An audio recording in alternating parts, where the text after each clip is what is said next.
Kama ndoto yako ni kusoma Marekani, basi huenda ndoto yako ikawa imepata kikwazo kutokana na hiki ambacho Donald Trump amekifanya. Utawala wa rais huyu wa Marekani umeagiza balozi zote za Marekani kusitisha kutoa miadi mipya kwa waombaji wa visa za wanafunzi, huku ukijiandaa kupanua uhakiki wa mitandao ya kijamii kwa waombaji hao. Kulingana na waraka uliotumwa kwa balozi zote za Marekani duniani kote, ukiwemo wa Tanzania, waziri wa mambo ya nje Marco Rubio aliagiza kuwa kusitishwa huko kutaendelea hadi maelekezo zaidi yatakapotolewa. Hatua hii ni sehemu ya msimamo mkali wa utawala wa Trump kuhusu uhamiaji na uingiaji wa wanafunzi wa kimataifa. Waraka huu uliothibitishwa na kituo cha CBS News ulieleza kuwa uhakiki wa mitandao ya kijamii utaongezwa kwa visa za wanafunzi na wale wa kubadilishana kimataifa, jambo ambalo litakuwa na athari kubwa kwa kazi za balozi na ubalozi mdogo. Wale waliokwisha pata miadi wataendelea, lakini nafasi zilizokuwa hazijajazwa zitafutwa.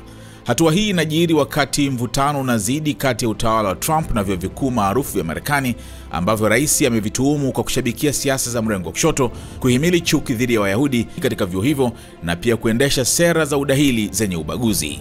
Msemaji wa Wizara ya Mambo ya Nje Tammy Bruce alisema, "Tunachukulia kwa uzito mkubwa mchakato wa kuchunguza wale wanaoingia nchini na tutaendelea kufanya hivyo kwa kutumia kila njia tulionayo." Awali utawala wa Trump ulizuia fedha kwa baadhi ya vyuo vikuu, kufuta maelfu ya visa za wanafunzi na kujaribu kuwarejesha nyumbani baadhi yao. Ingawa baadhi ya hatua hizi zilipingwa na mahakama, zimeongeza hofu miongoni mwa wanafunzi wa kigeni na taasisi za elimu. Chuo kikuu cha Harvard kimekuwa kitovu cha mashambulizi ya kisiasa ya Rais Trump. Wiki iliyopita serikali ilifuta ruhusa ya Harvard kuandikisha wanafunzi wa kimataifa na kupokea watafiti wa kigeni, lakini jaji wa shirikisho alizuia utekelezaji wa agizo hilo. Iwapo hatua hiyo itatekelezwa, litaathiri vibaya uwezo wa kifedha na wa kitaaluma wa Harvard, ambapo zaidi ya robo ya wanafunzi wake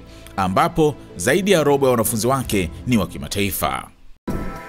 Attention! Your potential customers are watching this video.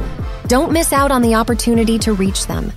Advertise your business alongside their favorite content and convert them into loyal customers. Contact us now at info@snstz.com or WhatsApp 0659250389 to amplify your brand to the SNS family.